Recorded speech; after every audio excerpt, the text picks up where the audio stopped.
کہ ہر مذہب کے پاس یہ موقع ہے کہ وہ اپنی خوبیوں کو، اپنے مذہب کے اچھے جو پوائنٹس ہیں، باتیں ہیں، ان کا اظہار کرے، دوسرے کی باتوں کو احترام سے سنے بھی، اور یوں ایک رواداری کے معاشرے میں دونوں ایک دوسرے کے باہم احترام کے ساتھ آگے بڑھیں۔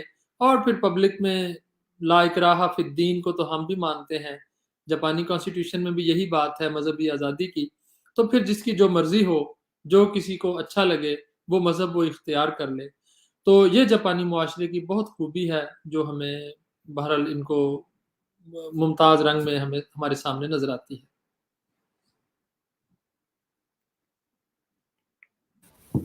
ہاں، بہت خوب، بہت اچھی طریقے سے آپ نے بتایا اور بہت اچھا لگا یہ سن کر کہ وہ لوگ بھی ہمارے مذہب کا احترام کرتے ہیں۔ تو یہ تو سب سے پہلی چیز ہے، ہمارے مذہب نے بھی یہ سکھایا ہے کہ ہر مذہب کے اس طرح کی کوئی اور کوالٹیز جو آپ کی، کیونکہ کچھ تو آپ نے بتائی ہیں ابھی، کچھ اور جو جن سے ہم سیکھ سکتے ہیں، ایک پاکستانی یا ایک انسان ہونے کے ناطے ہم جو سیکھ سکتے ہیں، وہ کیا جی، چیزیں ہیں؟ ابھی تو چند باتیں میں نے صرف مذہبی حوالے سے بیان کی، لیکن جب ان کی قومی خوبیوں کا ذکر کریں تو یقین مانیں بہت ہی خوبیوں والی قوم ہے۔ خاص طور پر ہم پاکستانیوں کو یا مسلمانوں کو ان سے بہت سے سبق حاصل کرنے کی ضرورت ہے۔ دراصل تو اسلام کی تعلیم اس طرح کی آلریڈی موجود ہے، ہماری رہنمائی کر رہی ہے، لیکن بعض دفعہ نظر آتا ہے کہ مسلمان تو کہیں کہیں اس تعلیم کو بھولے ہوئے ہیں۔ لیکن جاپانیوں میں یہ ہے کہ جو تعلیم یا جو روایت یا تہذیب ان کی ہے وہ اس کے ساتھ چمٹے ہوئے ہیں۔ مثلاً اطاعت کی قرآن کریم میں بھی بڑی تعلیم پر زور دیا گیا ہے، اللہ اور رسول کی اطاعت کا کہا گیا، اولی الامر کی اطاعت کا کہا گیا جو ہمارے صاحب امر اور حکومت ہوں۔ تو جاپانی قوم کی ایک یہ خوبی ہے کہ ان میں اطاعت گزاری کا پہلو بہت زیادہ پایا جاتا ہے۔ اپنے حکام کی اطاعت کرنا، اپنے بڑوں کی اطاعت کرنا، اپنے بڑوں کی عزت کرنا، بڑوں کا احترام کرنا، یہ ان کی بہت بڑی خوبی ہے۔ پھر ٹیم ورک ان میں بہت زیادہ پایا جاتا ہے، اور ٹیم ورک سے آپ جانتے ہیں قومی یکجہتی پیدا ہوتی ہے، ایک دوسرے سے مل کے کام کرنے کی عادت پیدا ہوتی ہے، گروپ میں جو ہے نا زندہ رہنا، گروپ میں کام کرنا، ایک دوسرے کی مدد کا بھی اسی سے ایلیمنٹ سامنے آتا ہے، ایک دوسرے کا احترام بھی یہیں سے جنم لیتا ہے۔ تو یہ بھی جاپان کی بہت بڑی خوبی ہے۔ پھر اس کے بعد آگے چلیں تو آنیسٹی میں بھی یہ قوم بڑی غیر معمولی مقام رکھتی ہے، بہت ایماندار قوم ہے، اور ایمانداری کے ساتھ ایک اور صفت جو ہے وہ سچائی کی ہوتی ہے۔ جاپانی سچائی کے معاملے میں بھی غیر معمولی قابل صفت جو قوم ہے، ان کی ہم وصف بیان کر سکتے ہیں، ان کی تعریف کر سکتے ہیں، اتنی سچی قوم ہے۔ تو یہ ایسی خوبیاں ہیں جو اس قوم کو دوسری اقوام سے ممتاز کرتی ہیں۔ پھر محنت کی عادت ان میں کمال درجے تک جو ہے کوٹ کوٹ کر بھری ہوئی ہے۔ اتنی محنتی قوم ہے کہ شاید ہی ایسی محنتی قوم کوئی ہو۔ اب دیکھیں میں نے ذہین نہیں کہا، بعض لوگ سمجھیں گے پتہ نہیں یہ ذہین ہے، ذہین بھی یقیناً ہوں گے، ذہین ہونا بعد میں آتا ہے۔ اگر آپ آنیسٹ ہیں، سچے ہیں، محنتی ہیں تو پھر آپ لازمی ترقی کریں گے۔ اور مجھے لگتا ہے بعض جگہ کہ جاپانی اتنے ذہین نہیں ہیں، اتنے شارپ اور شاطر نہیں ہیں جتنی اقوام دیگر بھی ان سے ہو سکتی ہیں، لیکن یہ اپنی ایمانداری کے بل پر، اپنی سچائی کے بل پر، محنت کے بل پر دنیا پہ چھائے ہوئے ہیں۔ بہت زبردست، اور یہ جو ذہین اور دوسرا جو فرق بتایا آپ نے محنتی کا، یہ بالکل واضح ہے، اور سمجھ سکتا ہوں میں ان چیزوں کو ایز اے مائنڈ سائنسز کو سمجھتے ہوئے اور پڑھتے ہوئے کافی وقت گزر چکا ہے، تو یہ چیزیں بہت معنی رکھتی ہیں کسی بھی انسان کی کامیابی میں یا ناکامی میں۔ تو کیونکہ ریکی یہ لفظ جاپان سے آیا ہے، اور جب میں نے آپ کا نام سنا اور جب میں نے آپ کا پروفائل دیکھا تو میرے ذہن میں فوراً ریکی آیا، کیونکہ مجھے اور تو کچھ جاپان کے بارے میں نہیں پتہ۔ میں نے ریکی سیکھی تو ریکی کے بارے میں یہی بتایا جاتا ہے کہ یہ ریکی لفظ جاپان سے آیا ہے۔ تو اس کا میننگ کیا ہے؟ کیونکہ آپ وہاں رہتے ہیں اور آپ بہتر بتا سکتے ہیں، تو کیا بتانا چاہیں گے کہ اس کا کیا جی، معنی ہے اور اب کیا؟ جاپانی زبان کو، اس کے معنوں کو بتانے سے پہلے جاپانی زبان کی ایک ڈسٹنکشن بتانا چاہتا ہوں کہ جیسے اردو ہے، انگریزی ہے، فارسی، عربی ہے، تو ان زبانوں میں حروف تہجی ہوتے ہیں، 26، 28، 30، 40، 50 زبانوں میں حروف تہجی ہوتے ہیں۔ لیکن جاپانی زبان ایسی ہے، بلکہ چینی زبان بھی اس کے ساتھ، یہ دونوں زبانیں ایسی ہیں جن میں اس طرح حروف تہجی نہیں ہوتے۔ اب جدید زبان میں چند حروف تہجی بنا بھی لیے گئے، لیکن ایکچوئل جو ٹریڈیشنل کلاسیکل چائنیز ہے اور جاپانی ہے، اس میں حروف تہجی نہیں، بلکہ ایک کریکٹر ہوتا ہے، اور وہ کریکٹر ہی معنوں کو ڈیفائن کرتا ہے۔ اب جو آپ لفظ بتا رہے ہیں رے کی، یہ دو کریکٹرز کا مجموعہ ہے، یہ دو الفاظ کا کمبینیشن ہے، دو حروف مل کر یہ رے اور کی کا لفظ جو ہے ایک معنی پیدا کرتا ہے۔ اس میں پہلا حرف ہے، پہلا لفظ ہے رے۔ رے جاپان میں روح کو کہتے ہیں، اسپرٹ کو بھی کہتے ہیں، سول کو بھی کہتے ہیں۔ تو رے کئی لحاظ سے بولا جاتا ہے جاپان میں۔ اسپرچول انسان کی ایک جو میننگ جس جگہ سے آنے ہوں، اس کے لیے بھی یہ رے کا لفظ بولا جائے گا، اور بھی بہت سی جگہوں پہ آئے گا۔ اور اس کے بعد ہے کھی۔ اب کھی کا مطلب فیلنگ بھی ہے، لیکن انرجی ہے، پاور ہے۔ مثلا بجلی جس طرح کہتے ہیں، تو بجلی کو جاپانی زبان میں دینگ کھی کہتے ہیں، مطلب کہ وہ پاور، وہ طاقت جو الیکٹریسٹی کے لیے ایک پاور کی طرح مطلب کام کرتی ہے۔ تو اس میں جو کھی ہے اور رے کی میں کی ہے، یہ دونوں ایک ہی حروف ہیں۔ اب رے میں رے لفظ جو ہے وہ اسپرچویلٹی کو بیان کرتا ہے، روحانیت کا معنی اس میں شامل ہے، اور کھی میں پاور ہے۔ تو سمجھیں اسپرچول پاور، کوئی میراکلس پاور، اور کوئی سپر جو ہے مطلب بڑی پاور اس میں شامل ہو، تو اس کے لیے یہ رے کھی کا لفظ بولا جاتا ہے۔ اب آپ اس کے بارے میں زیادہ جانتے ہوں گے، آپ کا اس کے بارے میں اپنی تحقیق اور نالج بھی ہے، لیکن جو مائنڈ سائنس کہیں یا جو روحانیت کے ذریعے سے بعض ہیلنگ کی دنیا میں سائنسز رائج ہو چکی ہیں یا رواج پا رہی ہیں، اس طرح کی سائنس کو ڈیفائن کرنے کے لیے یہ رے کی کا لفظ بولا جاتا ہے۔ بہت خوب۔ میں نے پہلی دفعہ اتنا جامع اور اتنا بہت ہی آسان الفاظ میں اس کا مطلب میں نے سمجھا ہے اور سنا ہے۔ بہت کم لوگوں کو اس کا مطلب پتہ ہوتا ہے، اور بہت شکریہ اس چیز کا۔ اگلا سوال میرا یہ ہوگا کہ آپ نے کوئی ریکی ہیلر وہاں دیکھا ہو، یا آپ نے کہیں آبزرو کیا ہو کہ وہ کیسے ہیل کرتے ہیں؟ کیونکہ ہمارے یہاں تو ہم نے تو جو کتابوں سے سیکھا ہے یا ٹیچر سے سیکھا ہے، اور وہ بھی کسی نہ کسی سے سیکھ کے آتے ہیں، لیکن کیونکہ آپ وہاں خود موجود ہیں تو آپ نے ظاہر ہے کوئی نہ کوئی مشاہدہ کیا ہوگا، تو وہ جی کیسے اس چیز کو؟ جی، میں پرسنلی تو میں اپنا میرا ظاہر ہے فیلڈ ہے مذہب اور بین المذاہب اور ریسرچ اور پڑھنا اور لکھنا، اور میں اس پہ ہی اپنا فوکس اس پہ رکھتا ہوں۔ لیکن جیسے کہ آپ نے کہا، اس رنگ میں یقیناً میں اس سوسائٹی میں چونکہ رہتا ہوں، تو اس کو دیکھ چکا ہوں کہ یہ کس طرح یہ جو سائنس ہے یہ عمل کیسے کرتی ہے، اور لوگ اس کو یوز کر کے کیا طریقہ کار اپناتے ہیں۔ میرے دوست بھی ہیں جو اس طرح کی سپر سائنس کے ذریعے سے، روحانی سائنس کے ذریعے سے وہ دعویٰ یہی کرتے ہیں کہ ہم مریضوں کا علاج کرتے ہیں۔ ایکچولی یہ جاپانی جو ٹریڈیشنل مذہب ہے اس کا نام ہے شنتوئزم، اور جاپان میں بہت زیادہ جو امپریشن ہے مذہب کے اوپر بھی، ان کے سوسائٹی پہ بھی، وہ چائنا سے آیا ہے۔ اور چائنا کا ایک مذہب ہے تاؤزم، آج کل اس کو داؤزم بھی کہتے ہیں، بعض لوگ پروناؤنس کرتے ہیں، تو تاؤزم یا داؤزم، اس کی فلسفی بھی چائنا میں آئی ہے۔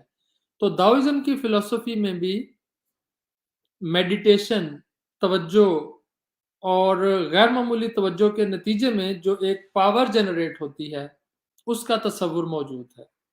اور یہ ریکی کے پیچھے بھی بیسک فلسفہ یہی ہے کہ آپ توجہ کے ذریعے سے، آپ غیر معمولی میڈیٹیشن اور مراقبوں کے ذریعے سے، اور غیر معمولی اپنی سوچ کو، ذہن کو فوکس کر لینے کے نتیجے میں اللہ تعالیٰ نے آپ کے اندر ایسی پاورز رکھی ہیں جو جسم سے جنریٹ ہو کر بعض چیزوں کے اوپر اثر ڈالتی ہیں۔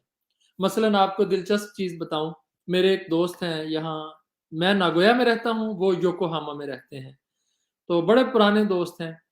وہ یہی کام کرتے ہیں، تو ظاہر ہے وہ کہتے ہیں کہ میں اپنی اس